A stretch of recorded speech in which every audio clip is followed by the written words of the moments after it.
everyone, and welcome to our Hockey Night in Canada control studios in Vancouver. The friendship tour of the Calgary Flames began in Czechoslovakia with 2 straight losses to a very impressive Czech national team. The Flames then moved to the Soviet Union and registered wins over Khimik and Kiev. Tonight, the Flames are in Moscow and are about to play in a rink that has special meaning for all Canadian hockey fans. Now let's join our Hockey Night in Canada commentators in the Soviet Union, Don Whitman, Harry Neal, and Ron McLean. Ron? Steve, this night should have a special meaning for a number of Canadians. 17 years ago, September the 28th, 1972 to be exact, not far from where I'm standing, Paul Henderson achieved immortality by scoring the goal that gave Canada a victory in the famous 72 Summit Series between the Soviet Union and the Canadian Stars of the National Hockey League. Tonight, for the first time since that game 17 years ago, a game featuring stars of the NHL will be broadcast from this arena. It's tough to imagine an encore performance. On that autumn day in 72, everything was perfect. Henderson scored the goal, Canada won, and the accounts of the moment were described by the voice of hockey in Canada, Foster Hewitt.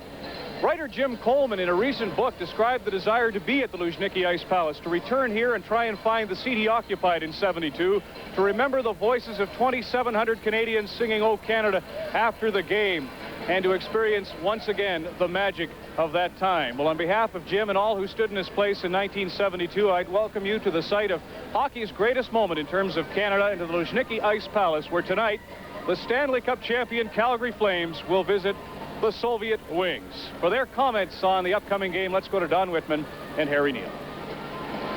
Thank you, Ron. Hi, everybody. And you talk about special meaning. Harry, this game will have special meaning for Sergei Pryakin of the Calgary Flames, the former captain of the Soviet Wings. Right. I'm sure he's going to take some enjoyment in playing against his old teammates. And I'm sure he'd like to show the fans here in Moscow what kind of an impression he can make in the National Hockey League. So it's the most important game on this tour for him. Wonder if he can get his teammates to think that way, too. Talking about the Calgary Flames, they are still without Joey Mullen. They are going to go with Vernon and Gannett in goal tonight, with Rick Wamsley sitting out. Well, Terry Chris was just rotating the 3 goaltenders, and it's Wamsley's night off. Gannett looked very good in Kiev, and of course Mike Vernon was the champion goaltender last year and led them to the Stanley Cup. Their decision is going to be in goal is Gannett, the goalie they want to keep, over Wamsley, because Wamsley was the ideal backup last year. That may be a tough one for Cliff Fletcher and the boys. Some interesting decisions to be made by the Calgary coaching staff before the season gets underway. Right now, let's go back to Steve Armitage. Thanks, Don. Was it really 17 years ago that Paul Henderson scored that goal? Just a reminder once again that the pictures you'll be seeing tonight are provided by our friends at Soviet Television. It's Game 3 of the Calgary Flames Friendship Tour of the Soviet Union. Tonight, they take on the Soviet Wings. Molson Hockey Night in Canada on CBC returns in just a moment. Luzhniki Sports Palace. The referee for this game, Willy Voklin of Switzerland. And the Calgary Flames and Wings of the Soviet are getting set for the opening face-off. Starting in goal tonight for the Calgary Flames is Mike Vernon, and at the other end, Oleg Bratash. Bratash, one of the more experienced of the Soviet goaltenders, and Mike Vernon, of course, was one of the busiest goaltenders in the National Hockey League last year. Well, Vernon was highly instrumental, and I'm sure a Conn Smythe candidate for his great performance in the playoffs. Second in the NHL in goals against, first in wins, and 4th in save percentage. And when you're the goaltender on a team that gives the Montreal Canadiens, the finalists, 16 goals in 6 playoff games, you're playing awfully good hockey. Oleg Bratash participated in 38 games last year for the Wings of the Soviet. He had a 2.39 goals against average, along with 3 shutouts. Cliff Fletcher, the general manager of the Calgary Flames, participating in the official opening ceremony. Joe Nieuwendyk will be centering the line of Gary Roberts and Sergei Makarov to start things for the Calgary Flames. This line has been intact throughout this Soviet series. And I think they're trying to get Makarov used to new line mates. He played with Kutrov and Larionov for so long that I'm sure playing with anybody new isn't easy. But getting Joe Nieuwendyk and Gary Roberts is not a bad assignment, I would say. They have worked well together in the 2 games we have seen them play. Smirnov takes it back into his own zone, over to Kuznetsov. Up into the center ice area. Dumped back in. Along the boards, Johansson poked it in across the line. Kurashev flips it up on the wing to Harin. He was a draft choice of the Winnipeg Jets. Back into the corner to Kurashev. Into the center ice area to Nemchenov. Nemchenov over on the wing to Milev, and Milev was tied up as he attempted to break in. Loose puck in the Calgary zone. Nieuwendyk gets it out. He misses Roberts with the pass. The Soviets trying to set up in the neutral zone. The play broken up by Calgary, and Johansson shoots it into the Soviet zone. Well, the Soviet Union, you have to know, if you're a North American team, 2 things when you start a game against them, especially in Russia. 1, you can't take very many penalties, and 2, your penalty killers have to be able to do a job. Terry Crifts watched the game last night between Washington and the other Soviet team here in Moscow, and he knows that the Washington Capitals lost the game because of the 4 power play goals they gave up. At least that was one main reason. Now, the Soviets have a way of frustrating you, but you have to keep your head and stay out of that penalty box. The Calgary Flames coming off a physical game the other night in Kiev as they played Sokol Kiev and won by a score of 5-2. Last night's game between Washington and Moscow Dynamo, also a physical game, resulting in a large number of penalties. 16 in total in the second period. McClellan in across the line. He was looking for Fleury. The pass was behind him, and the Soviets clear the zone. Fired in by Ken Savarin. Ranheim races in after it, lets it go for Fleury. Fleury is checked. Back comes Volkov. Volkov for the wings of the Soviet. He's knocked down in front of the net. Good check by Ken Savarin. A great play by Savarin. He paid absolutely no attention to the puck, kept his eyes glued on the man, and then knocked him down as he got near the net. Perfect. Stepa in across the line, trying to cut for the net. Brad McCrimmon takes him out of the play. This is a young team, the wings of the Soviet. Word is that they are trying to put together some potential national team members on this squad for future international competition, world championship, and Olympic play. Funny, but Don, every team that we've seen, the experts in the area have all said that they've gone to younger players. And one of the reasons, of course, is the flood of the great older players to North America. And it's caused a real problem for the Soviets in putting out the kind of a team that they usually do in the World Championship. And they've always got their eye on the Olympics, the next one's being in 1992. Pryakin out there for his first shift against his former teammates. Sergei Pryakin, captain of the Soviet wings. Picked up now by Suter. Suter brings it in. He's bumped in against the boards. The puck goes loose. Potayachuk flips it up on the wing, knocked out into the center ice area, and Joel Otto drives it right back in, but it's whistled down on an offside call. Well, there's Sergei Pryakin. He was, as you said, Don, the captain of this team. He's also the biggest forward. And you can be sure that he's clued his teammates in as to what to expect from this team, as I'm sure Makarov will when they play the Red Army on Wednesday night. Now, whether his teammates can remember the scouting report he gives remains to be seen, but this is a big game for Pryakin, and I, for one, hope that he shows his old teammates and this fairly decent crowd that he's going to do well in the National League, too. Johansson drives it in. Hunter attempting to pick it up in the corner, steps into his man. Otto in attempting to throw a check, slipped and fell. Puck comes out to the center ice area. Merzen shoots it in. Poplinski touches it, but it's an offside call. There is no delayed offside in international hockey. Igor Dimitrov, the Soviet coach, again, like all Soviet coaches, stands in front of his players on the bench so they can talk behind his back, I guess, if the players get mad. Didn't they used to say, if you're a major, you have to know your troops by looking at the backs of their head? Not so in the Russian hockey. I wonder if it's true in the Russian Army. Johansson drives it in. That puck seemed to dive and almost fooled Bratash in goal for the wings of the Soviet. We're at the 3:27 mark of this opening period. Potayachuk, pass, shot, saved by Vernon. Odintsov let that shot go. And Vernon kicked that one out. The first save that the Calgary goaltender has been forced to make in the hockey game. Soviets always have a right-hander playing left wing and a left-hander playing right wing. So when they get the pass, the puck is in the middle of the rink and not on the outside. And the shooting angle is much better. Although problems in the other end, taking passes around the boards, causes the North American coaches to stay away from that theory to a great deal. A few years ago, wasn't there a Soviet national team that had all left-handed shots? Yeah, there are some right-handed shots in the Soviet Union now, but as you watch the teams, you won't find very many of them. Now, I don't know whether that was an accident or whether it just happened to be the best players were all left-handed. Maybe we could ask Mr. Tarasov. I understand he's at the game tonight, and hopefully we'll get him on the program. The father of coaches in the Soviet Union and coached some pretty great teams himself. Picked up by Nieuwendyk to Roberts. Calgary Flames make a change as they dump it in. Strahoff fires it out into the center ice area as we approach the 5-minute mark of this still scoreless opening period. Good move by Milev. He took a shot, and the save is made by Mike Vernon. It's still scoreless here at the Luzhniki Sports Palace.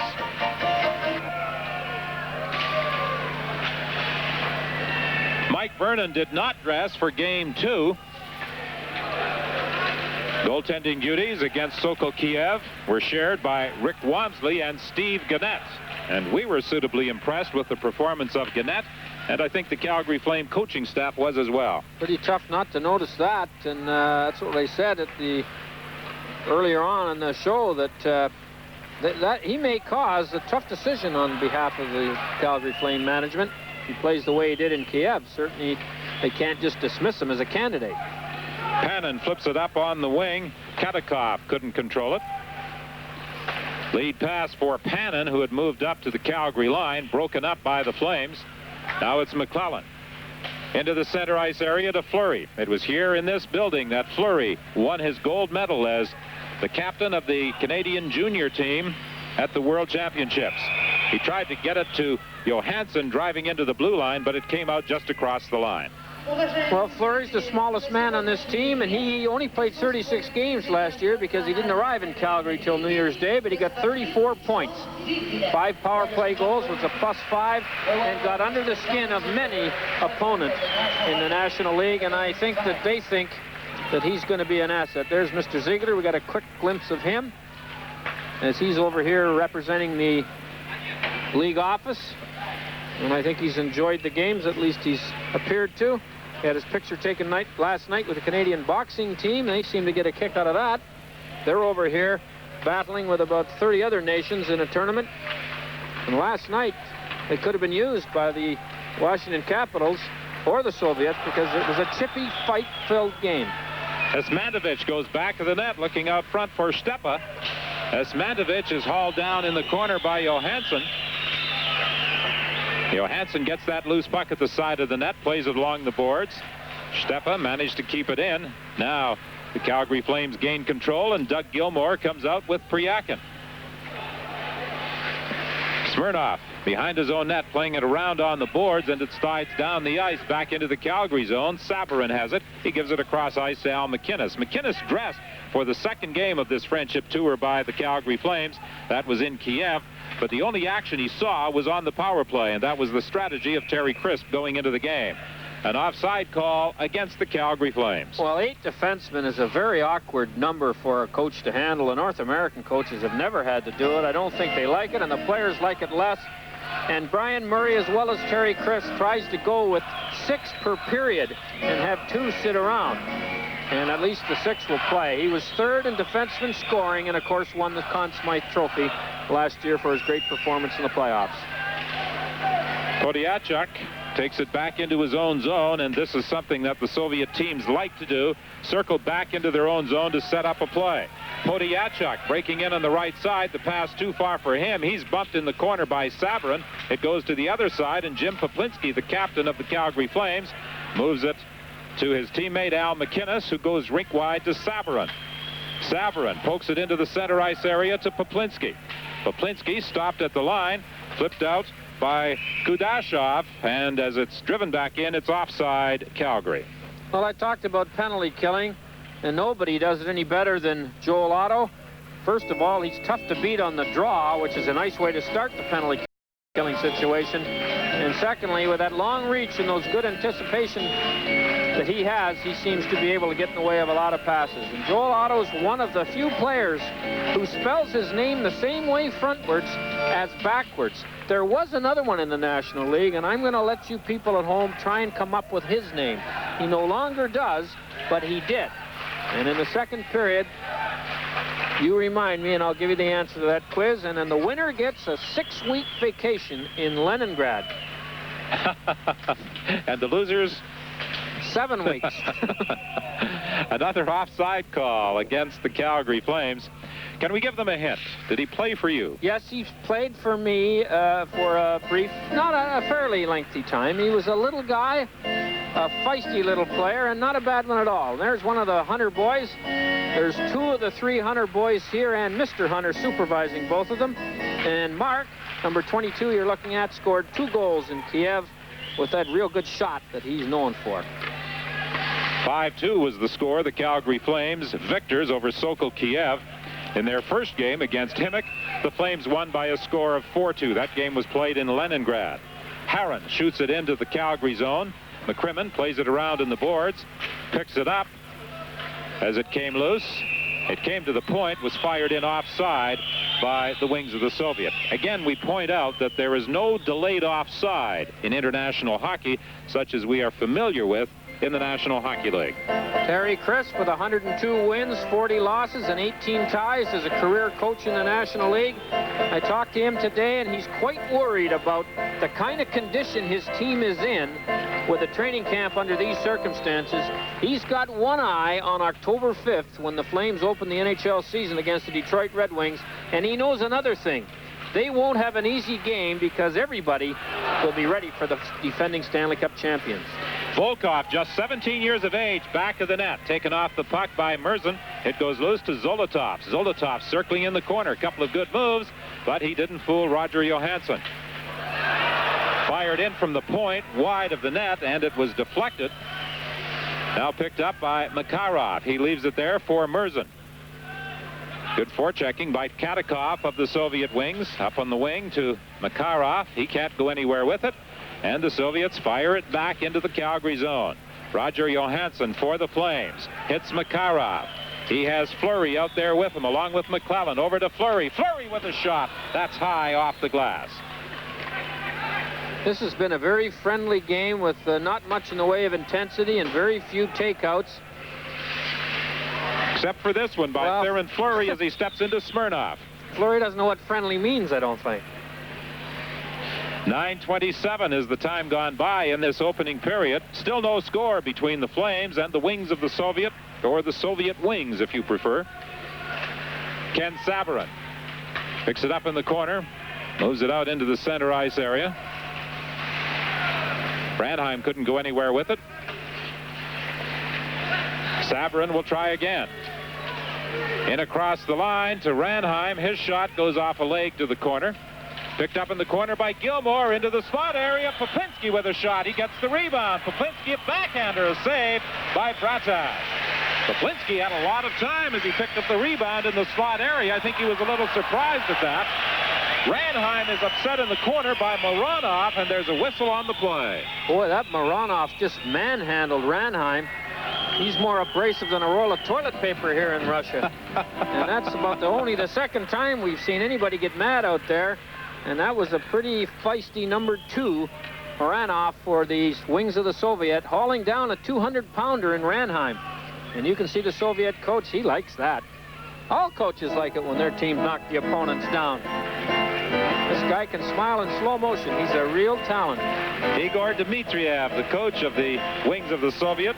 He has been behind their bench for 5 years. 10:13 is the time gone by in this opening period. They don't seem to relieve coaches of their duties as quickly here in the Soviet Union as they do in North America. Maybe hope for you over here, Harry. Poplinski behind his own net. To the point. Sabarin with a shot. Right along the ice, Bratash steers that to the corner. Potayachuk gets it out to Kudashov. Kudashov circles back, and again, a familiar type of activity by the Soviets, gaining control of that puck, taking it back into their own zone, trying to set something up. Hunter moves it out to the line. The Calgary coaching staff told me this morning in the hotel as they were checking in that yesterday's practice was a stinger by them, and this morning's day of the game skate was more than just a waltz. So the Calgary Flames may not, I say may not, have the light legs that they'd like to have for a game. But as I said earlier, training camp is to get your team ready for the season, not win every game in the preseason schedule. Although when the game's on, they'd like to. Gary Roberts with a shot, the save by Bratash. Good scoring opportunity there for the Flames, and back comes Hamailev. Hamailev knocked off the puck by Suter. It's loose back of the net. Heron picks it up. Heron trying to move to his backhand. Now he gets into the slot area, gives it to the point. A long shot from the point by Smirnov, and that is held by Mike Vernon. In the Calgary zone, 11:45 gone by in this opening period. A race for the puck down the left side, picked up by McClellan. McClellan trying to move around the defenseman. He had difficulty taking the puck with him. Back come the Soviets. Katakov stopped at the line by Johansson. Now Theron Fleury gains control. He's out there with McClellan and Makarov. A change in lineup.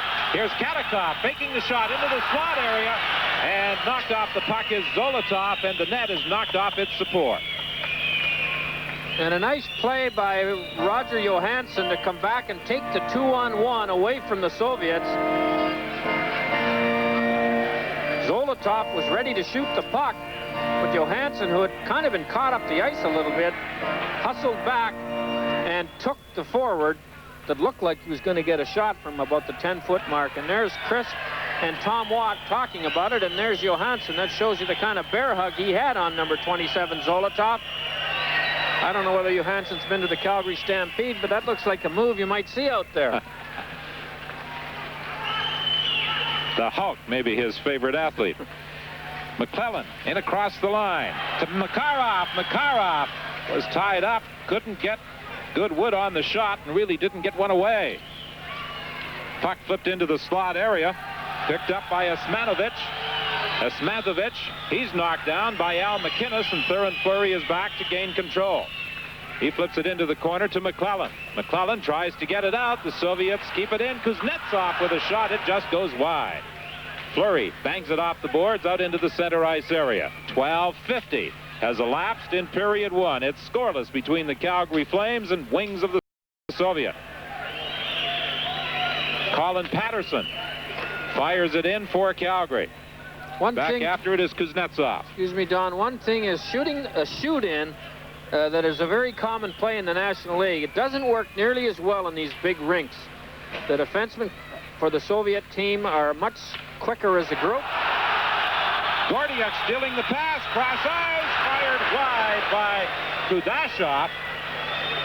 And that was the best scoring opportunity for the wings of the Soviets so far. Here is Gilmore to Patterson, a backhand shot in front of the net. Bratash dives on it and holds it for a face-off. So scoring opportunities at both ends at the 13:34 mark of this first period. I was saying before this play arrived, watch this as a 2-on-1. The man with the puck rarely shoots in the Soviet Union with a 2-on-1.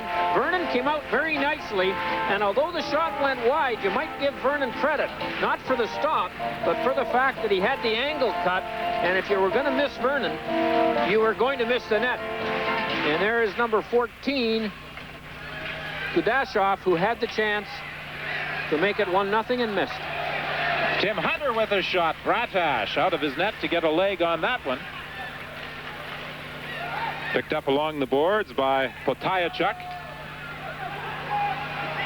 He moves it across to Kurashev. Kurashev stopped at the line. Puck in the neutral zone. Gilmore has it. Gilmore drops it for Patterson, and Patterson's shot doesn't get through. Moronov dropped in front of it. Gilmore along the board steals it, intercepting a clearing attempt. Gilmore going back of the net. still in possession of the puck, centering it. Tim Hunter couldn't get a stick on it, and it's brought out by Potayachuk. Into the slot area. Nimchenov to Gordiuk, and his shot blocked by Vernon. There's a penalty coming up against the Calgary Flames. I think Doug Gilmour is going to get it for a retaliatory hit. But I'll tell you one thing. Mike Vernon made 2 big stops to keep this game at 0-0. And the Flames are now into the penalty killing situation.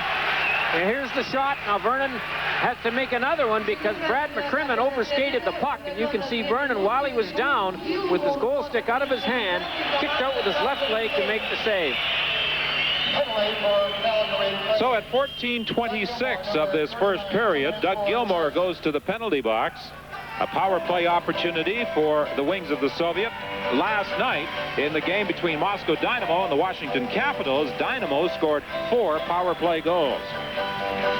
Well, all these Soviet teams have a good power play, and it is helped by the size of the rink here and the non-familiarity with penalty killing in a rink this size by the opposition. Soviet director seems to be quite impressed with the fact that Gilmour is sitting in the penalty box. Long shot from the point. That is kicked high. Nieuwendyk knocks it to the corner.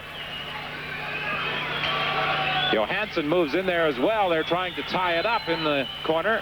Nimchenov unable to pry it loose. Otto got it to the line, not out, but now Nieuwendyk gets a stick on it and fires it down the ice. The Calgary #1 in the National League in this department last year. And it's anybody's guess how many games they won because of great penalty killing. Hamailev circling. Looking back to the point. Mironov back to Hamailev. Mironov goes cross ice to Strahov. Strahov to Nimchenkov.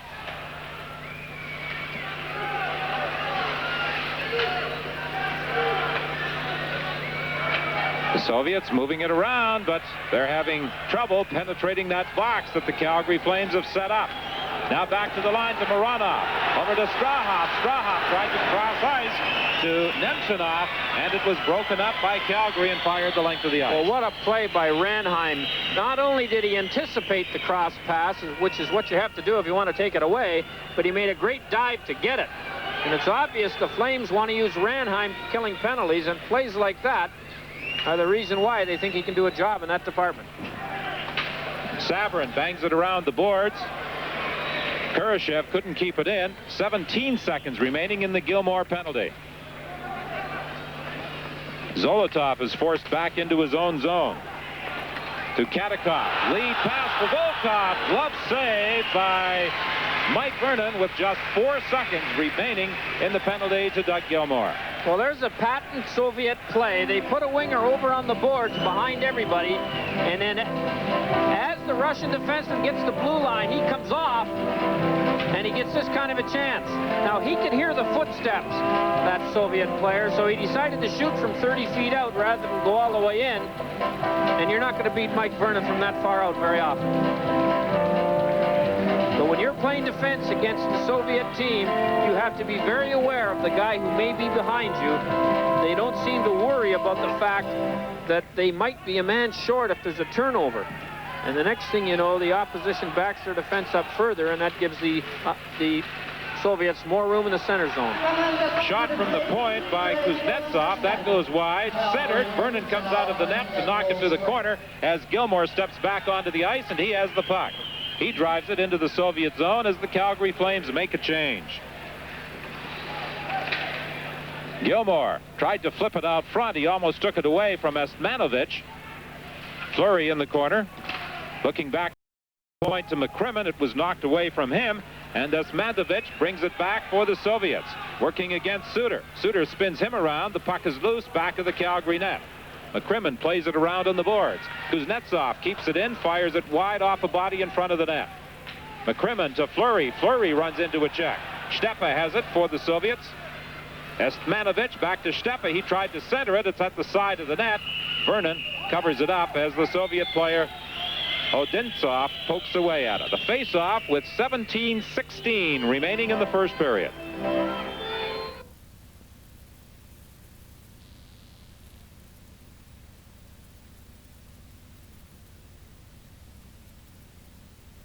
Off to the right of Vernon. Back to the points. Strahoff was looking for his defensive partner, Moronov. He wasn't in position. And Moronov decided he better get off the blue line as a defensive decision, and Moronov was making an offensive one, and their signals got crossed, and they got fouled up on the play. The Soviet defensemen are very much part of the offense, and they leave the offensive blue line a lot later than defense pairs do in the National League. And if you stand in too long there and they get the puck behind you, your coach is going to be after you. And Terry Crisp, there's a big shot of the Calgary fans. I think there are about 80 of them, aren't they, over here? Quite a large contingent. They spent an extra day in Kiev before traveling to Moscow for the third and fourth games of this friendship tour by the Flames. So far, it's been a successful journey into the USSR. Victories in Leningrad 4-2 over Himik, and a victory in Kiev against Sokol Kiev, 5-2 the score. 18 minutes gone by in the period. Puck knocked out into the neutral zone. Strahoff gets it back to Moronov over on the right side, but the Soviet player Potayachuk was going to the bench on a change. Didn't see that pass coming his direction.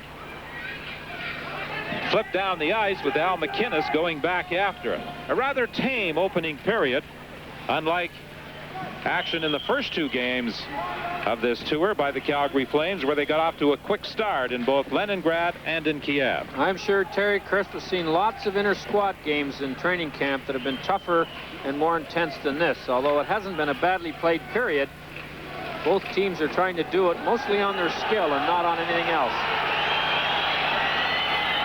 Nemchinov to Milev. In front to Nemchinov, trying to jam it past Mike Vernon, and he comes up with a glove save with 59 seconds remaining in the period. Well, I don't think there's any doubt about the fact that the Soviets have had the better scoring opportunities. 4 or 5 of them, they never got a shot because of good plays, recovery plays by the Calgary Flame defense, or the back-checking forward, or Mike Vernon. But it has been a fairly low-chance period as far as the goaltenders are concerned. And they like periods like that every once in a while because they know they're going to get those periods when there's all kinds of rubber around the net. Smirnov battling along the boards. Knocked off the puck as it comes loose in the Calgary zone. Picked up now by Colin Patterson. Over on the right side for Tim Hunter. He shoots it into the Soviet zone. Kurashev is back there after it. Doug Gilmour manages to pick up a loose puck looking into the slot area for Gary Suter, who was racing in. Couldn't hit him with the pass. Now it's brought in by Gilmour, and a Calgary player was trapped offside. Gary Roberts a couple of strides inside that blue line. This is something of a problem and an adjustment for the Calgary Flames. In the National Hockey League, they sometimes work plays on that delayed offside call. Over here, there is no such thing. Well, I think if they think they'd rather play it the way it is in the National League, but since the plays stop, no harm can be done, and it's one of the changes I think that they don't have any trouble contending with. Picked up by Roberts. Roberts moving in. Bratash with the save. Roberts was a little off balance as he attempted to drive into that Soviet zone and didn't really get a good shot away. Just 3 seconds remaining in the period. A long shot is gloved and dropped to the side of the net by Mike Vernon. And so the score at the end of the first period is Calgary nothing, the Wings of the Soviet nothing.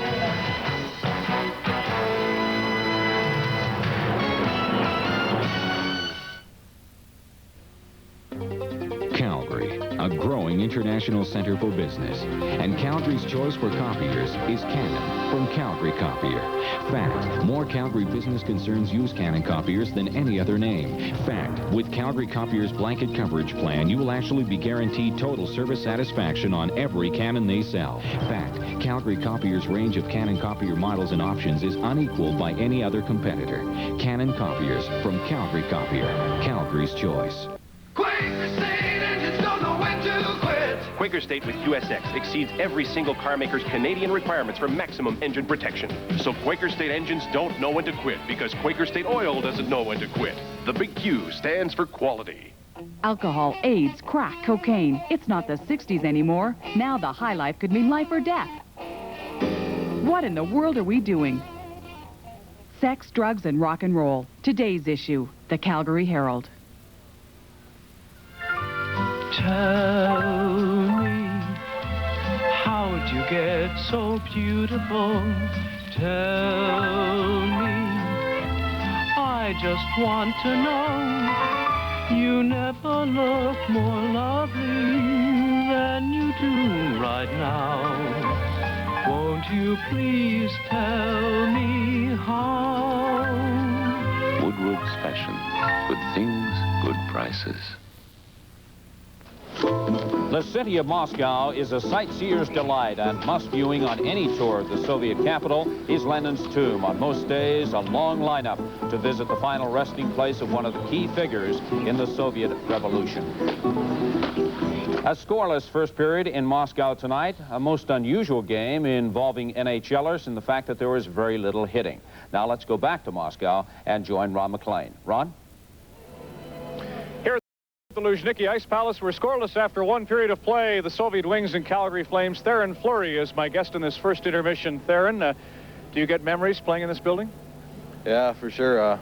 Yesterday when I came out on the ice, there was, you know, just a lot of memories of what happened in this building, and, you know, which was 88 World Junior Championships when we won. So, you know, it was one of the highlights of my career, and it happened in this building. So it's kind of nice to come back here and then play again. For a lot of us, it's a first time to Moscow. Do you sense a difference with regards to the culture in the 2 years? Yeah, I think there is a bit. Things are a little bit different than what I was here before. Maybe because we're the Calgary Flames that we get better treatment or whatever. But you know, everybody's having fun. The wives and everybody. We're all touring and you know, seeing some sights of Russia's. Only things, you know, that you see on TV and hear about, and now you get to see them in real life. So it's a big thrill, I'm sure, for a lot of people. Well, it is for me. I'm enjoying the touring, but you've got to play these games, and obviously they're tough matches against the Czech national side and now club teams from the Soviet Union. How are you holding up? I think we're doing all right. You know, these teams are definitely going to be pumped up for us because we're the Stanley Cup champions, and you know, they never get a chance to play against us very often, and you know, they got a lot of good hockey players over here, and you know, it's a different style of game for us to come over here and play in the big rinks. And you know, with our style, we like to bump and grind and you know, play good defense. So it's a big transition, and you know, I think we've handled it well, and you know, just keep it up. What about this game against the Soviet Wings? Well, I don't know really too much about them. All I heard is they're a young team, and Sergei Parakin used to play for them, so that's about all we knew about them. You want to say hi to anybody at home? Yeah, I'd like to say hi to my brother Ted and my son Josh. Thank you, Theron. Good luck the rest of the way. Theron Fleury of the Calgary Flames. We're in the Ice Palace in Moscow. We're at the end of one period of play. It's the Soviet Wings and the Calgary Flames tied at 0.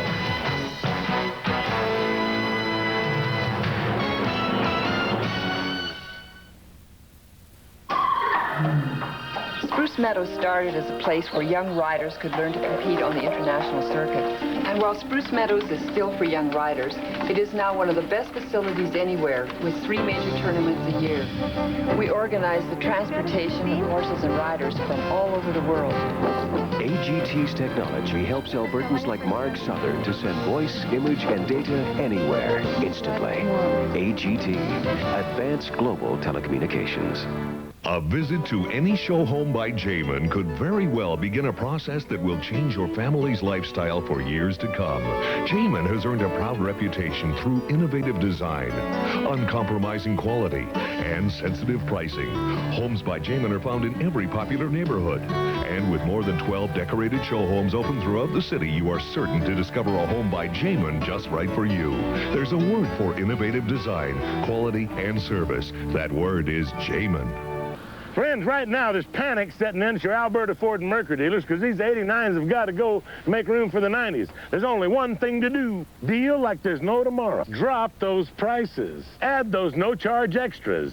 This is the time, friends, to get your new Escort, Tempo, Topaz, Taurus, Sable, or Ford pickup. Plus, get 6.9% financing on Tempo and Topaz. Right now, it's buying time. Of course, it's crying time at your dealer on account of what he's got to let these vehicles go for. A high-speed Canon fax can scan and transmit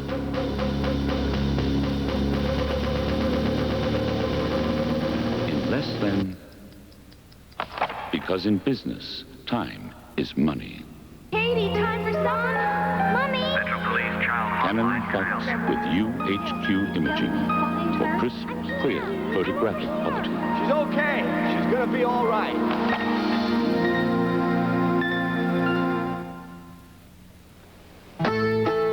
You can't leave Moscow without a souvenir, and the place to buy that souvenir is the GUM department store.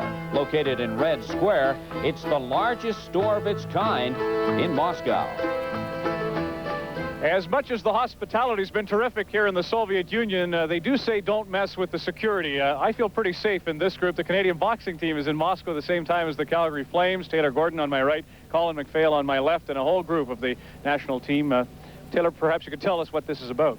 Well, we're here for the World Championships. They got underway today. There's 43 countries competing, 246 competitors, so it's a really tough competition. How about the trip? Have you enjoyed it? Oh, so far, it's been lovely. No problem whatsoever, but a little hungry sometimes. Yeah, you need hungry for medals. What are your expectations here? Oh, we plan to do very well in here, and hope we get some medals. We're planning to get some medals. Good young team. They're strong, eager to get going for 1992 Olympics. How many came from Canada, Taylor? We brought 7 boxers with us. Only the first one has competed so far. Mike Strange of Niagara Falls won his first fight today over Laos. So we're off on the right foot, and the rest of the team gets into action starting tomorrow. Well, it's great that you could stop by. Fellas, how about a little cheer to get us out of this thing? Come on. You'll see the members of the Canadian team in action on Sports Weekend, October the 14th. If you enjoyed boxing from Seoul, don't miss the Worlds from Moscow.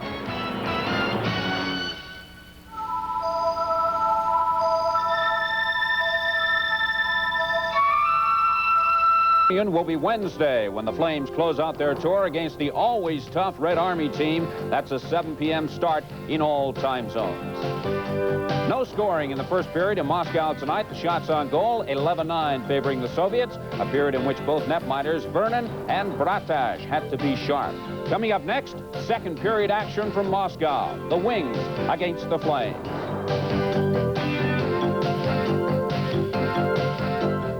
The second period at the Luzhniki Sports Palace. No score in the game between the Wings of the Soviet and the Calgary Flames. A rather tame opening period. Neither side had a scoring opportunity until the 10-minute mark. Herron attempting to center it, knocked down and brought back by Nieuwendyk. Nieuwendyk on the right side to Ranheim. Ranheim taken in against the boards by Nemchinov, and it goes loose in the corner. Smirnov forced back behind his own goal. Rink-wide pass intercepted by Roberts. Good anticipation by Roberts, and the Soviets are not at all reluctant to throw that puck rink-wide in front of their own net. Smirnov was decked with a good body check by Joe Nieuwendyk, and now it is brought out by Milev. Milev in across the line. Shot saved by Vernon. That puck bounces up into his glove, and he holds it for a face-off. Joe Nieuwendyk, who led the team with winning goals, 11, was 5th in the league, has been the best player at training camp as far as the Calgary coaching staff's concerned. And here's a mix-up on the Calgary defense, and they allowed number 26 for the Soviet Wings to walk in and take about a 15-foot shot at Mike Vernon, but he shot it right at him. And that is the 6th scoring opportunity for the Soviet Wings. Calgary had 5, which are not many combined for a period. Mironov with a long shot, broken up, a race for the loose puck. Where are we going after it? McClellan going for the net, and that puck was deflected away from him by goaltender Oleg Bratash. Makarov moving into the slot area. He was looking for McInnes racing in from the point, but couldn't get the puck over to him. And now it's Katakov breaking out to Volkov, and the young 17-year-old just deflected that one wide. Katakov, rink wide, back to the point to Strahov. Strahov's shot is knocked down in front by Al McInnes, and he slides it ahead to McClellan. To Fleury. Fleury into the slot. Fleury back to the point. Now Savarin's shot deflected to the end boards by Bratash. Savarin pinching in from the point, manages to keep it in. Mironov, rink-wide pass to Zolotov. Zolotov looking ahead for Katakov, and it was just too far for him as Makarov goes back into his own zone and gets it ahead to Colin Patterson. Patterson working around Kuznetsov, puts on the brakes, takes the shot, saved by Bratash. Patterson gave you a little taste of a change of pace. He's a far quicker skater than he looks. And he got to the outside, pulled up short, and ended up making a pretty good shot on goal. The Russian goalie came out quickly to cut the angle down.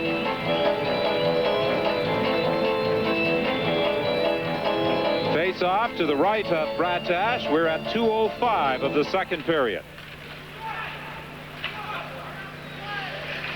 Priakin leaves it in the corner. Picked up by Odintsov. On the right side for Estmanovich. He gets it out of the zone. Calgary Flames' Colin Patterson shoots it right back in. Lysenko plays it around on the boards. Kept in at the point by McCrimmon. In behind the net, Odintsov. He's checked. Now Priakin centering it. Gilmore spins around, lets the shot go, and Bratash kicks that one to the corner. Loose puck in the neutral zone. Odintsov brings it out for the Soviets. Over on the wing to Stepa. Scores!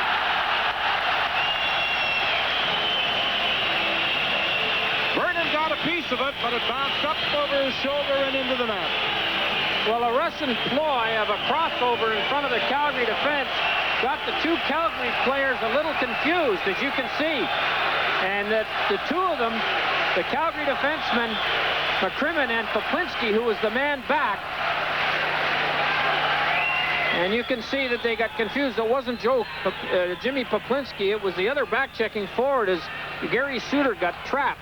And they should have stayed on their own side, despite the fact that the Soviets crossed in front of them. And that little mental, not physical error, gave the Soviet winger the chance. And Shetbrook came in and put it by Vernon. But Vernon did stop it, but not all of it.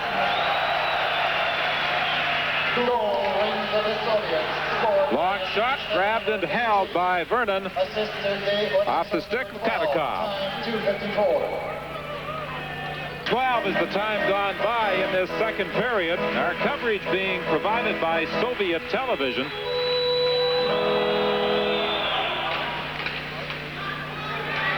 Dana Murzin taking it back of his own goal. Ahead for Hunter. He couldn't control it. Gordiuk is back. Soviets circling in their own zone. Smirnov ahead to Gordiuk. Gordiuk, Potayachuk, his shot, loose in front of the net. Vernon pokes it back to the line. Long shot blocked in front of the goal by Johansson.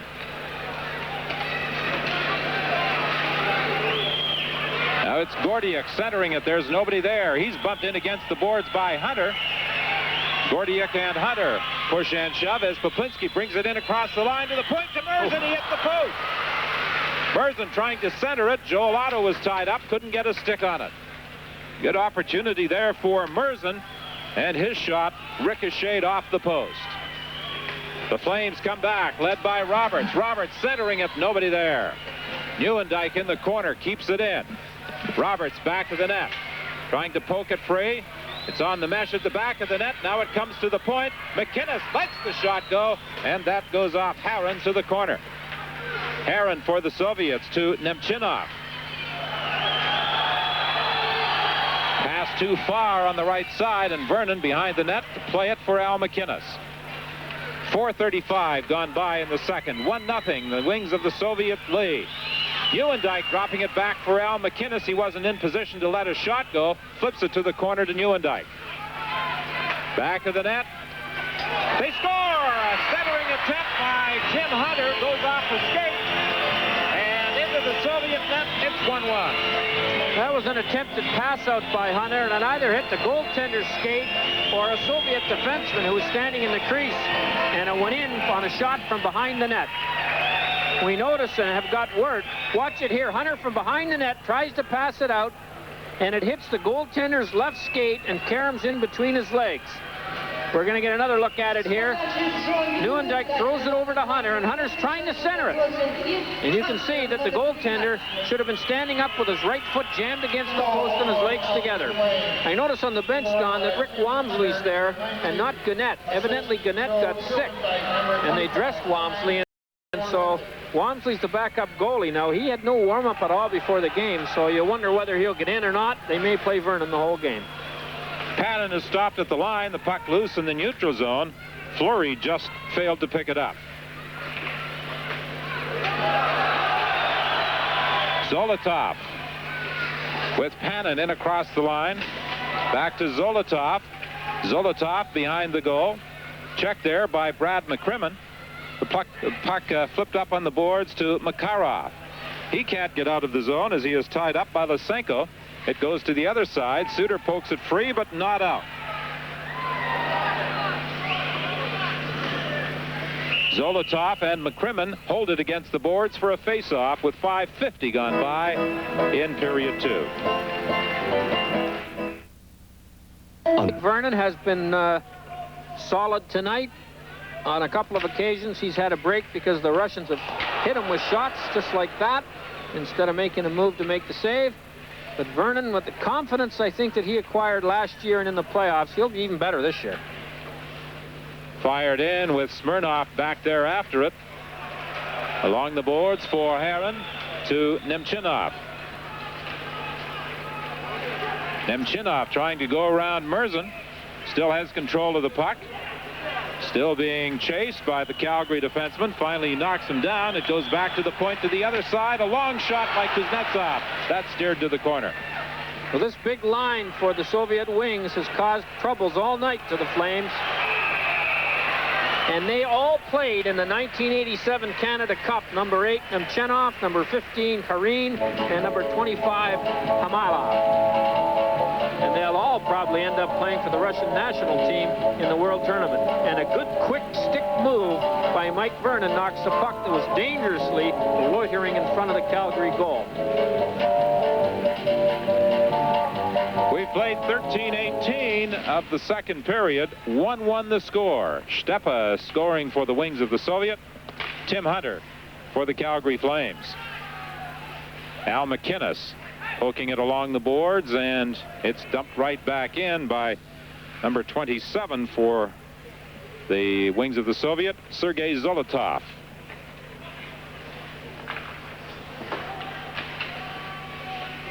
Strahov picks it up in his own zone. He gives it to Katakov, to Zolotov, over to Volkov. Volkov to Zolotov. Zolotov in front, and the two Soviet players were tied up. Ranheim trying to dump it in. It's knocked down at the line. McClellan has to wait for Fleury to get back on side. McInnes flips it in, brought in offside by Theron Fleury as the Soviet player knocked it out just across the line. Well, from all reports, Ron McLean is going to get a chance to talk to Anatoly Tarasov. He's the coach who says you should stand in front of your players because when you turn around, you can eyeball them when you want to say something. He also, as part of his philosophy, says you have to talk to one player a day in your office to make sure the lines of communication are open, immediate punishment for any error at practice, and put your best 3 forwards together on a line, never mind what position they play. Those are 4 benchmarks he used in his great coaching career, and they won a few games, too. They didn't do badly during Tarasov's reign. Here's Pryakin. Circling in the corner, Pryakin having problems there with Stepa. Now Gilmore gets that loose puck. Pryakin moving into the slot, spun around by Odintsov, and he brings it back for the Soviets to Estmanovich. Estmanovich working against Suter. Suter takes him in against the boards. Stepa trying to center it.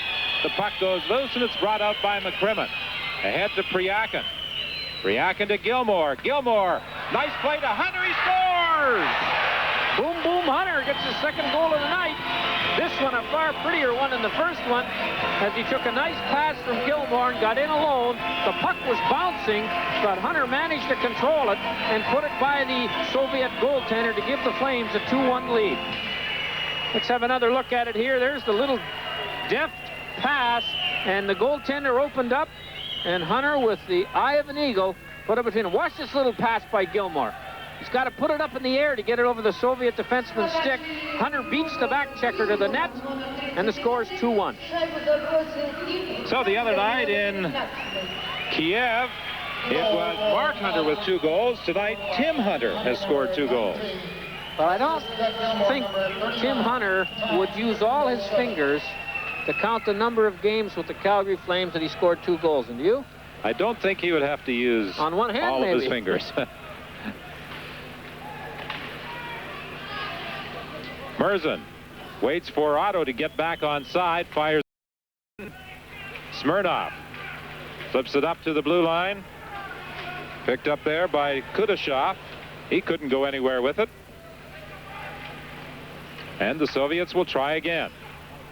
They, as we pointed out in the first period, like to come back into their own zone to organize an attack. Here's Poplinski giving it to Joel Otto. Otto wasn't in position to let a shot go. It comes back to the line. He gets it. Trying to move in. Being hounded by Potayachuk. Got it back of the net. Poplinski couldn't center it. Now Potayachuk breaks out of his own zone. He has Gordiuk with him. Gordiuk couldn't accept that pass as he was tied up by Johansson, who has played a strong game again tonight. Joel Otto with a long shot. That goes wide. Merzen with a shot right on, and Bratash kicks that to the corner. Gordiuk has it. He clears the zone. This game rather tame as far as penalty goes, in contrast to a rather wild and woolly affair last night involving Moscow Dynamo and the Washington Capitals. Calgary's moving a lot better tonight than Washington did at any time last night, and they're not behind the 8 ball, and there isn't that frustration level that got in the way of a lot of the sane thinking of the Washington players, and the penalties they took ended up with face-offs at center ice because of the 4 power play goals that Dynamo got on them. In across the line, Roberts takes that pass from Neuendijk. Roberts works to the corner. Leaves it there for Makarov. He's tied up by Moronov. Sabarin keeps it in at the point. Neuendijk looking in front of the net for Roberts. The pass doesn't get through. Calgary's done a great job, Don, at the first forward back, or sometimes the second, picking up the late man on the rush. And as a result, we've seen very few odd man rushes through the center zone against them. Nemchinov circling in the corner. Gives it to Herron. Herron working to his backhand. Will he shoot? Decides to flip it out front. So often you'll see the Soviets in position in that slot area, but they'll make that pass rather than shoot. And Herron was in perfect position to let a backhander go.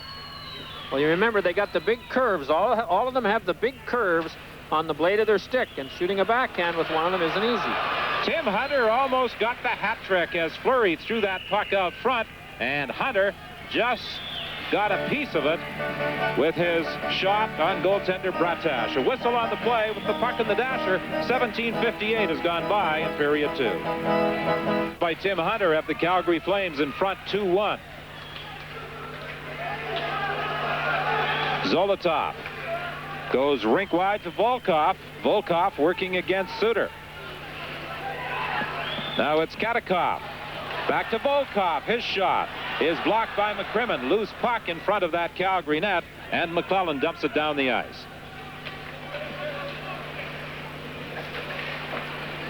McClellan intercepts a clearing attempt, keeping it in for Calgary. McClellan, Fleury, and Hunter out there for the Flames. Suter gets the puck now in the neutral zone. McCrimmon is out there with him. Just over a minute remaining in the second period. No scoring in the first period. 2 goals by Calgary both by Tim Hunter, one by Stepa for the wings of the Soviet in this second period.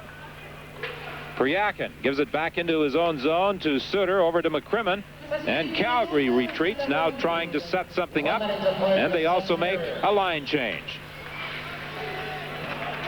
Gilmore gets it ahead to Priakin. Priakin going back to the net, looking to throw it out front, couldn't find anybody, then his pass intended for Volkov, or intended for Gilmore, broken up by Volkov.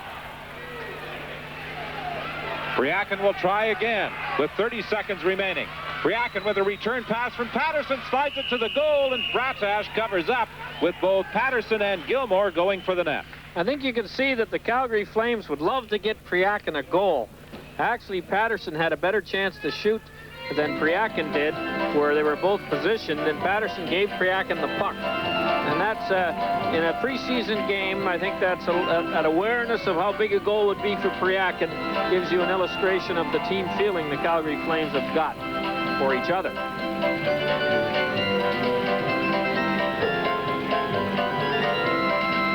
Doug Gilmore going off to the bench as he gets a new stick.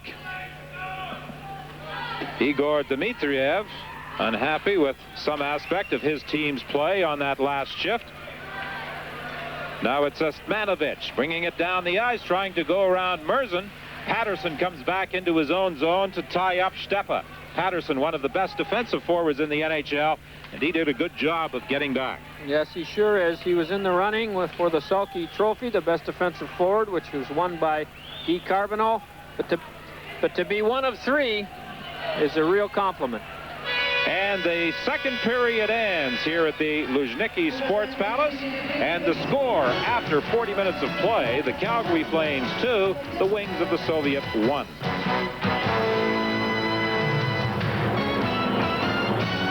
And will emanate from this building. It's the home of TASS, the news agency that began with the revolution in 1917. Don't forget our next telecast from Moscow Wednesday, when the Flames take on the traditional powers in Soviet hockey, the Red Army. Game time, 7 o'clock. After a scoreless first period, 3 goals in the second period, Shepa scoring for the Soviet Union, and Tim Hunter had a pair for the Flames. Hunter breaking a 71-game scoreless drought. Now, let's go back to Moscow and join Ron McLean with a special guest. Welcome back to the capital of the Soviet Union, Moscow. It gives us great pleasure to have as a guest in this intermission the father of Soviet hockey, Anatoly Tarasov. Aggie Kuklowitz will work once again as our interpreter for the interview. Mr. Tarasov, I would like to get your opinion of how the Soviet players who have joined the National Hockey League will fare. Все понятно. You understand? Я хочу поздравить канадских любителей хоккея, что вы приобрели выдающихся игроков. Я имею в виду Макарова, Ларионова, Крутова и Фетиса. I have a vision of all of these players: Larionov, Krutov, Makarov. Aggie, I'd like to just get you to recapitulate the entire answer. He is saying that he would like to tell you he has a vision of these 3 players in the National Hockey League, and he's going to finish the answer off right here. Я знаю, что у вас прекрасная в Канаде и в Америке медицина. Жаль, что нельзя омолодить их, но все равно они в расцвете сил. Они принесут большую радость любителям хоккея. Это выдающиеся мастера. I'll tell you right now that I have been involved in hockey in the United States and Canada over the many, many years. And these players will bring an awful lot of entertainment to the Canadian hockey fans. Мне хочется пожелать только своим игрокам, нашим игрокам, чтобы они быстрее познали тренеров. Потому что игрок играет только тогда, Гиви, знает хорошо тренера. I would like very, very much for our players, though, the players that are playing in the National Hockey League, the players that we have sent to the National Hockey League. We want them to play the way the coaches ask them to play. That is very, very important to us. И мне хочется попросить канадских тренеров, чтобы они быстрее узнали этих игроков. And I would like in return that your coaches and the coaches of the National Hockey League and the coaches of the players that are playing from our country, that they will get to know our place in a hurry to really have that take place. Бесспорно, очень сильные пары это Ларионов и Крутов. Это бесспорные, очень сильные пары. I can tell you right now that the pair of Larionov and Krutov are a very, very powerful pair. Хотя здесь в Москве вот сегодня Макаров играет очень серенько. Макаров индивидуально очень сильный игрок. Он принесет Калгари много успехов. And Makarov, he has an awful lot of ability, and he is going to bring an awful lot of character and individual play to the Calgary Flames. One moment, Mr. Tarasov. We're going to continue this discussion throughout the course of our hockey season, and we'll have installments on Inside Hockey. Right now, we'd like to take this break, thank Aggie, and thank Anatoly Tarasov, the father of Soviet hockey. We'll return with more from the Luzhniki Ice Palace in a moment.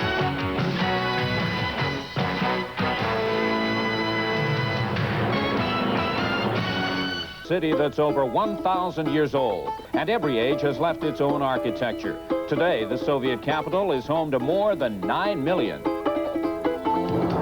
After a scoreless first period, 3 goals in the second, Tim Hunter almost equaling his total from last season with a pair. Shepa opened the scoring for the Soviets. Shots on goal after 2 periods, 2016 favor the Soviets. Now let's return to Moscow for third period action. We're awaiting the start of the third period. The Calgary Flames leading by a score of 2-1. Both goals scored by Tim Hunter. Dana Murzin forced back in his own zone by Nemchinov. Now gets it ahead to Nieuwendyk. Nieuwendyk is checked. Makarov following up on the play. Takes it in, centers it. Roberts couldn't catch up with it. Lead pass to Nemchinov. It's a 2-line pass.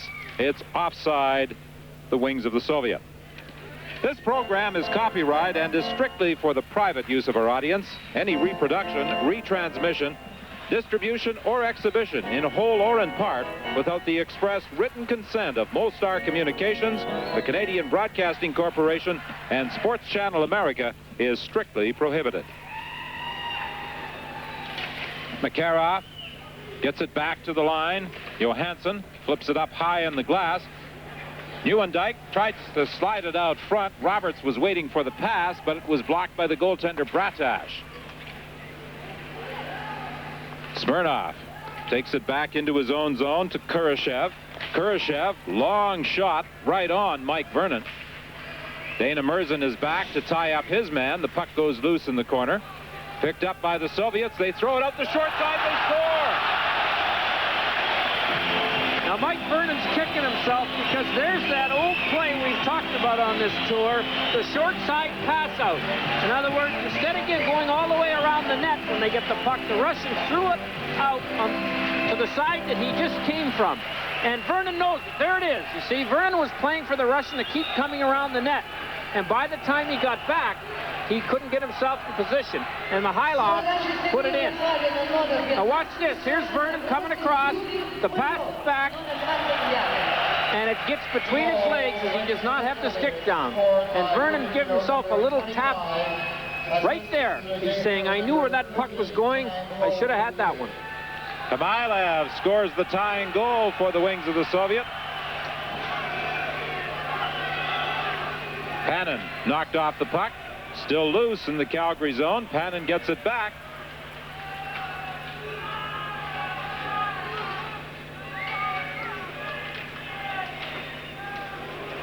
Katakov couldn't do anything with it, and McClellan starts out.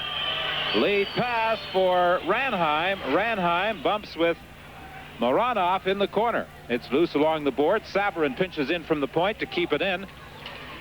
McClellan, who had taken his spot back at the blue line, covering up for the defenseman who had charged in, battles for it. It's still in the Soviet zone, and finally Katakov brings it out. He's checked by Fleury. Fleury just knocked it off his stick, and the Soviets gain control again. Estmanovich, drop pass for Stepa. His shot deflects off a stick high up into the crowd. Well, you know, a lot of North Americans, myself included, get an impression of Russia either by looking at television or from movies. And Dr. Zhivago was one movie that I liked that I thought told me a little bit about Russia. You recall going to that movie? Yes, and I don't think I've seen too many young ladies who resemble Lara walking the streets of Moscow. Played by Julie Christie, and I don't want to break your heart, Don, but there have been absolutely no females who have stopped you, McLean, and myself on our many walks and accused us of looking like Omar Sharif. That's quite true. Pryakin knocks it in across the line. Flip back out by the Soviets. Odintsov checked by Pryakin. Odintsov gets it back. It's deflected down the ice, and Doug Gilmore retreats for the Flames. We're at 2:34 of the third period. The score is tied at 2. Lead pass for Pryakin, trying to work his way through. Bratash plays it to the boards. Kept in by McCrimmon. Colin Patterson gets it behind the net. Patterson a backhander, and Bratash makes the save. Pryakin at the side of the net was tied up. Now it's Lysenko bringing it out for the wings of the Soviet. In across the line, Kuznetsov with a shot. That's kicked to the corner by Mike Vernon. Vernon had expected to only play half of this game. Steve Gannett was expected to play the second half of the hockey game, but as Harry pointed out earlier, Gannett, although he took the warm-up and dressed, became ill during the first period. He was replaced by Rick Wamsley. Wamsley sitting on the bench, not expected to play. Merzen with a shot from the point. Hunter in front, deflected it. It went high. Back comes the Soviet Union. Kurashev. Kurashev flips it towards the Calgary goal. It goes up high on the glass. Johansson gains control in the corner for Calgary to Poplinski. To Joel Otto to Merzen. Merzen dumps it into the corner. Otto back there after it. Otto slides it out front. He was looking for Hunter. Bratash blocked that at the side of the goal. You have to wonder whether guys like Paul Henderson, Harry Sinden, John Ferguson, who may be watching the part of this tour or this game, and what memories it must race through their mind, especially Henderson, who scored the winning goal right at the end that Mike Vernon's defending the goal at. All Canadians and a lot of North Americans recall that series in '72. Probably won't be another one like it, will there? Coming out of the net to touch that puck for an icing call. 4:30 left in the period. And penalties. Moscow Dynamo and the Washington Capitals, with Dynamo winning 7-2. 4 minutes remaining in this third period. I believe a few minutes ago I said 14:54 remained. Here the clock counts up to 20 minutes rather than down from 20 minutes as we are accustomed to in the National Hockey League. An offside call against the Calgary Flames, and there's going to be a penalty here. And I think the referee has decided that the Soviet player, number 28, Lysenko, took a run at the Calgary player after the whistle. And as a result, with only 3 minutes and 40 seconds left, it's going to go to the penalty box. And this gives the Calgary Flames a great chance to get the go-ahead goal. And it was Doug Gilmore that I think he took a run at. Gilmore pointing to his lip, pointing to the official, indicating that he had been hit by the Soviet player, and there is a penalty on the play.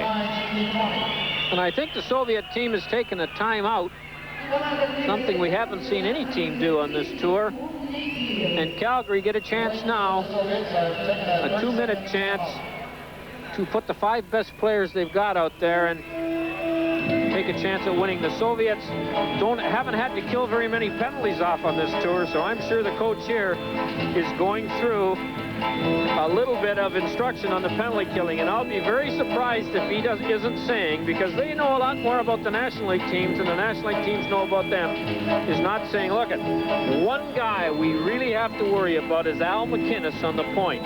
So don't you defensive forward on the penalty killing crew, get too far away from him, because he can hurt us from the blue line. Well, the Soviet team is ahead of the Calgary Flames as far as conditioning goes. They have been in training camp since the 1st of July, and they have already played 5 league games with a record of 2-2-1. And they've played preseason games, I'm sure. So as far as game shape and getting into the so-called groove, the Canadian team, the Calgary Flames and the Washington Capitals, are at a terrible disadvantage. And as again, that's not an excuse, that's a fact. And the Flames seem to have some jump tonight. The Washington Capitals played in liquid cement last night. Al McInnes trying to set up that power play for the Flames. Gives it to Makarov. Makarov, good move. On his backhand, he's forced to the corner. Looking for Priakin. Knocked away. Comes to the line. McInnes pinches in. Manages to keep the puck in that Soviet zone. McInnes gets it again. Fires it wide of the net. Nieuwendyk gains control. Back to the point to Fleury. Into Priakin. Priakin is checked along the boards. Gets it loose to Nieuwendyk. Nieuwendyk over to Makarov. Makarov to the point to McInnes. McInnes to Makarov. Makarov fakes the shot. Still has some of those Soviet tendencies. In position at the edge of the circle. Tried to pass rather than take a shot from a pretty good position. Yeah, Joe Mullen would have had that one on the net, because that's one of his favorite shots, and that little pass from McInnes when the penalty killers get out on McInnes's, right in McInnes's face, then he just dumps it into Mullen, who scored a lot of goals on that play. Back to the line. Fleury is unable to keep it in with just 37 seconds remaining in the penalty. Banked off the boards for Fleury. Fleury is taken in heavily against the boards by Stepan. Good body check by the Soviet player. Gilmore back on the point. Slides it into Joel Otto. Back to the line for Fleury. Fleury trying to move into position over to Otto. Otto takes the shot, hits the Soviet player. Back to the net. Picked up there by Strahov. He's unable to move it. Pried loose by Hunter. Back to the point to Fleury. Just 4 seconds left in the penalty. Over to McInnes, to Joel Otto. Back to Fleury. The penalized player is back in the ice. And Fleury goes cross ice. He was looking for Gilmore. And the penalized player, Lysenko, came flying in to deflect it away from him. Well, the Soviet team played a very tight 4-man box and didn't get out of it very often. And I think the Flames made a mistake of not getting the puck deep, then back out to the point, then deep, then back out to the point, or across the points more often to spread it out. They allowed them to sit in a tight zone instead of taking advantage of this rink size and throwing it around. And the other thing they did was there was some guy staring Al McInnes in the face the whole penalty, and the guy with the big bomb from the blue line never got a chance to use it. A minute 34 remaining in the third. Maybe they should pull Vernon if we're going to avoid those bullets. Here's a shot from the point by Suter. It is blocked, and back comes Gordiuk. Gordiuk to Patayachuk. Couldn't convert that centering attempt. Nice play by Mark Hunter, who got... The Flames were trapped for a 3-on-2, and Mark Hunter fought all the way down the rink to catch the late guy to take it away. McClellan back of the net trying to throw it out front. It did not get through as Gilmore was tied up.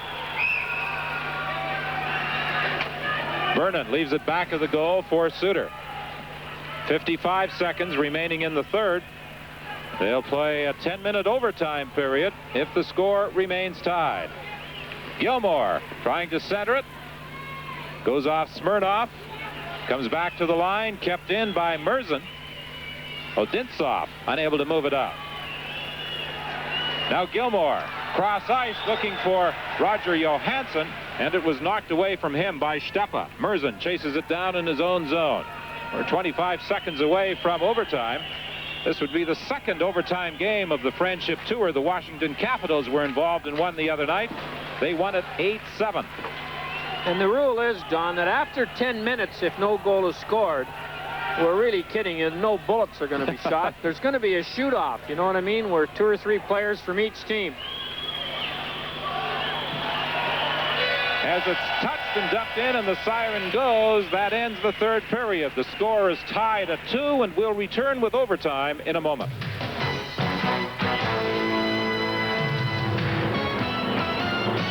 5-1 for the Soviet Wings. Yuri Kamilev beating Mike Vernon to send the game into overtime. Now let's join OT in Moscow.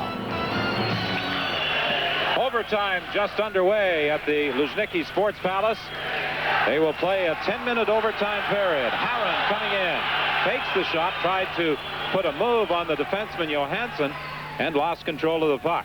Doug Gilmour in his own zone has it for Calgary. He tried to play it up along the glass. It went over and out of play. Well, we've learned from Joel Nixon that the shootout will not be part of the overtime. It was originally meant to be that way, but the NHL teams, Washington and Calgary, objected. So there'll be a 10-minute sudden victory overtime period. If tied at the end of 10 minutes, it goes as a tie, and there won't be a shootout. It's too bad. I'd like to see a shootout. It's a little different. But a shootout with pucks, not as was suggested in the program. Fryakin and Smirnoff race into the corner. Comes around the other side. Gilmour tied up his man. Fryakin gets involved in the play. They go down. Now Colin Patterson gets it in front, looking for Gilmour. Gilmour spun around, but still managed to control the puck. Now it's loose in the Soviet zone. Fired up on the wing to Harin. Vernon out of his net to grab it. And this is also something different in international play. The goaltender can come out of his net to freeze the puck without fear of a penalty. You mean behind the icing line? In the National League, if the goaltender is completely behind the icing line and freezes the puck, he gets a delayed penalty. Penalty for delaying the game, as would any player who fell on it. But in international hockey, that isn't so. And Mike Vernon, who's been very active at skating out tonight, grabbed that one so no damage could occur. And the goaltender has to move rather quickly on this larger ice surface and with a lot more room in the corners as well. The rink boards do not curve in as dramatically as in some National Hockey League arenas. Makarov comes out with Nieuwendyk. For Nieuwendyk, he was offside. Well, I'm sure that Makarov will play many games better than the one he's played tonight.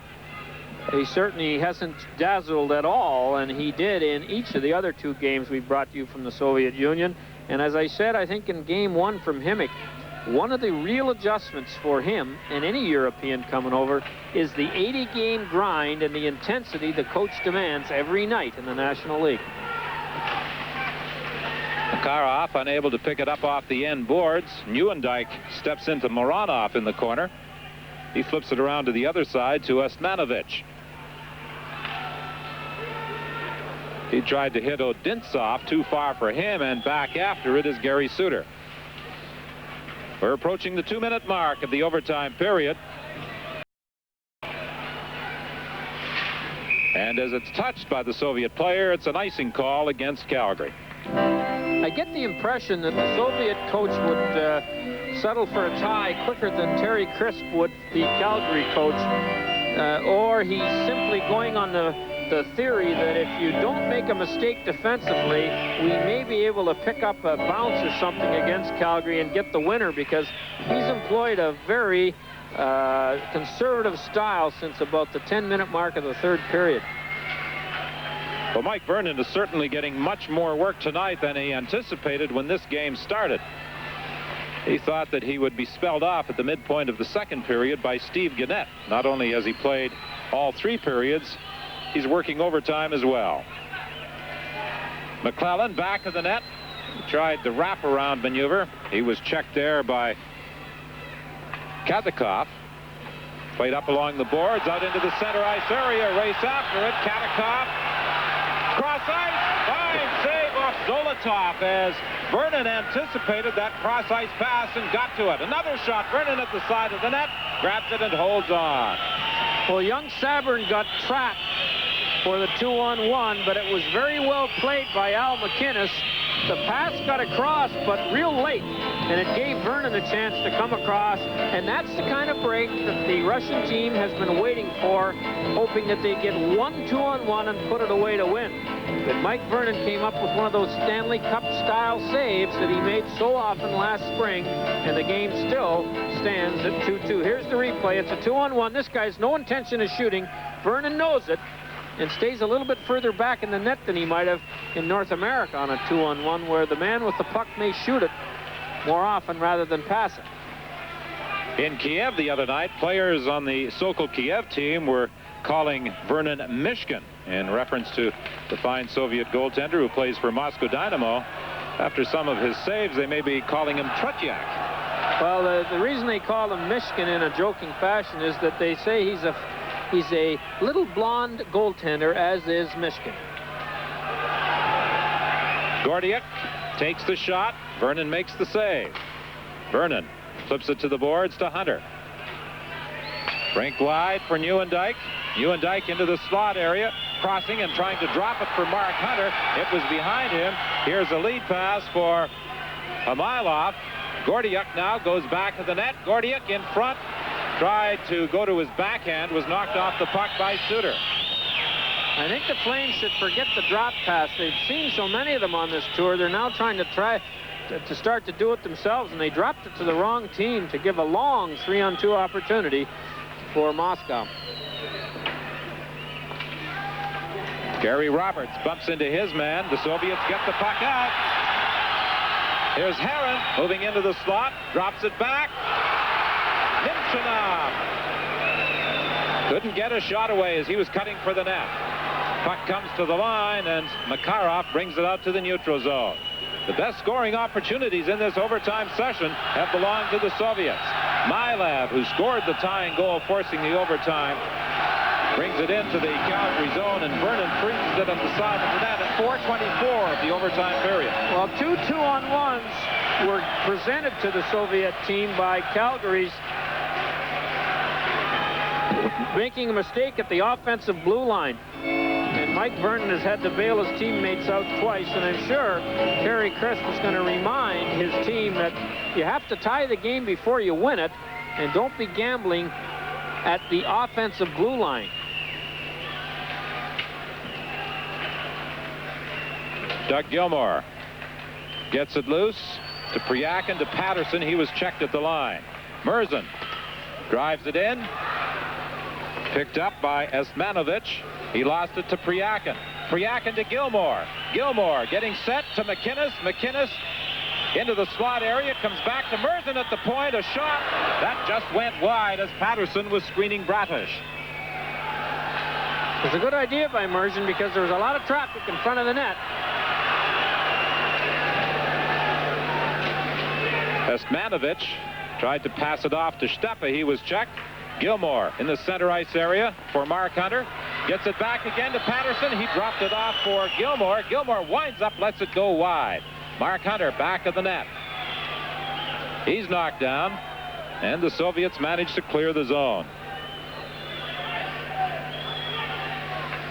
As it's touched by Suter, that's an icing call against the wings of the Soviet with 5:33 remaining in overtime. Well, the Soviets have had all the good opportunities, and they were more a result of not wise decisions by the Calgary team as well as good plays. Here's the shot Murzin takes, and you can see the crowd in front of the net. He got it up a little too high because the Soviet player came out and fell on the ice and forced Murzin to get it past him.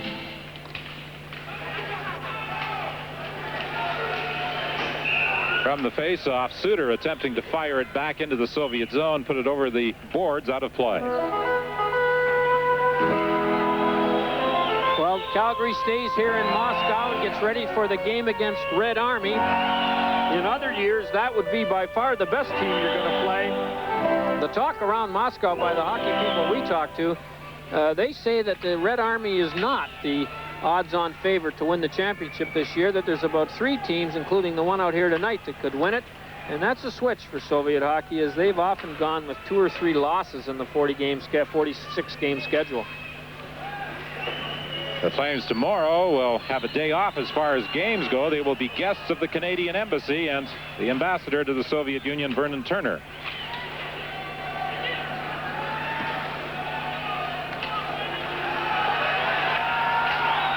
Kadykov knocked down at the line. Suter looking for Otto, missed him with the pass. Kadykov gets it again. Gives it to Panin. Panin circles to get away from Fleury. Pannon checked at the line. It goes loose to Katakov. Katakov, rather than shoot, looked for that rink-wide pass to Gordiuk, and Gordiuk was tied up. Fleury comes back. His rink-wide pass, looking for Ranheim, broken up at the blue line by Gordiuk. The referee is trying his best, Don, to let the teams decide it. And I like to see that in a referee because I don't think there's been anything close to a problem as far as fisticuffs or much in the way of illegal play is concerned. Merzen broke it up at the line, and then Ranheim raced in to deflect that puck, but it went high in the air, and the Soviets got control before Roger Johansson fired it in, but he didn't wait long enough. Ranheim was still inside the blue line. Just under 3 minutes left in the 10-minute sudden death overtime here in Moscow between the wings of the Soviet and the Calgary Flames. And there's Aggie Kuklowitz, his hand on his nose. He's the official interpreter. And sitting behind him, Joel Nixon, the television magnate for the National League, and of course, the president, John Ziegler. Makarov knocked down in the neutral zone. Nemchinov into the slot, takes the shot. It's blocked by Al McInnes, and back comes Calgary. Nieuwendyk with Roberts and Makarov. Nieuwendyk with a shot that's high and wide. At the point, Sabourin trying to keep it in. He's unsuccessful. Sabourin made a good play there, though. When you've got the puck at the blue line and you know it gets out a little bit, with the rule that the whistle goes right away on an offside, you're better off to throw it back in, take the whistle, and get your team organized. There are two Washington Capital fans who stayed. Their team left today to play in Riga tomorrow night on their third game of this tour, and these fans wanted to see another hockey game before they left to support the Caps in Riga, which is in the Ukraine, not too far from Kiev. On Wednesday night, the Calgary Flames will face Red Army here at the Luzhniki Sports Palace. We'll have that game for you. And then the tour of the Soviet Union by the two NHL teams concludes on Thursday when the Washington Capitals face CKA Leningrad in Leningrad. Now, the linesmen here have called about 4 of those offside passes. We just got a glimpse of Vladimir Petrov. I know Canadian fans who enjoyed watching the Russians years ago know what a great player he was. Interesting to see another former great player in the game, in attendance at the game tonight, Alexander Ragulin, the fine Soviet defenseman. I remember him way back in the 1950s. Probably don't remember that, being a little younger than I am, Don. But I remember those Penticton V's and Belleville McFarlands. That was 300 years ago, wasn't it? Seems like an eternity. We have a minute and 40 seconds remaining in this overtime period. The score tied at 2. The Flames winning both previous matches on this friendship tour. 4-2 over Himik, 5-2 over Sokol Kiev. Trying to make it 3 in a row. Pryakin, the former captain of the wings of the Soviet. He's knocked off the puck, comes out in front. Gilmore scores! Backhander! And Calgary wins it in overtime. Doug Gilmore on the backhand as Pryakin managed to flip it across even though he had been knocked down. Well, it was a harmless-looking rush, and Pryakin gets an assist on the goal. Watch this. The Russians have as many players back there as you'd like, but the Russian defenseman, number 21, was very slow at going to Gilmore, and Gilmore hit it as the puck was bouncing right here. And it beat the Russian goaltender, Bratash, and the game is over, and Calgary get the winner with 1 minute and 26 seconds left in the 10-minute overtime. So the Calgary Flames make it 3 in a row in their Soviet tour. Doug Gilmore's goal in overtime giving them a 3-2 win.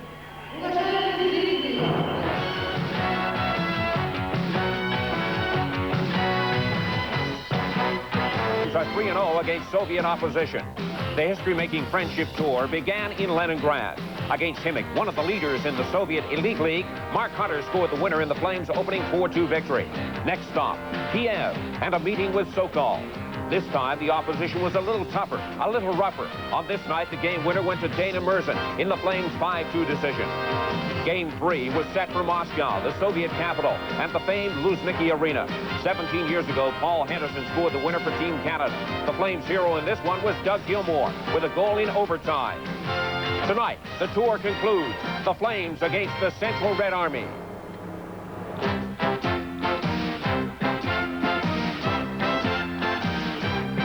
A special presentation of Molson Hockey Night in Canada on CBC. Get over the line. Harlem bringing scores! Beautiful setup. He got a chance. Another great save. How did he keep doing this? There's Matissov. Matissov up front. They score. Kruzov. Now McGill lining up. Shoots the goal. Here's LaFleur winding up for the shot. And there's Couture. Let's go back.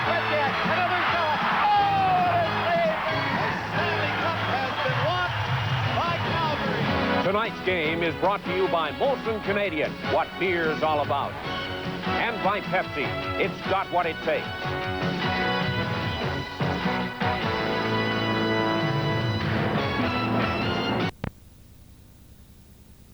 Gasoline.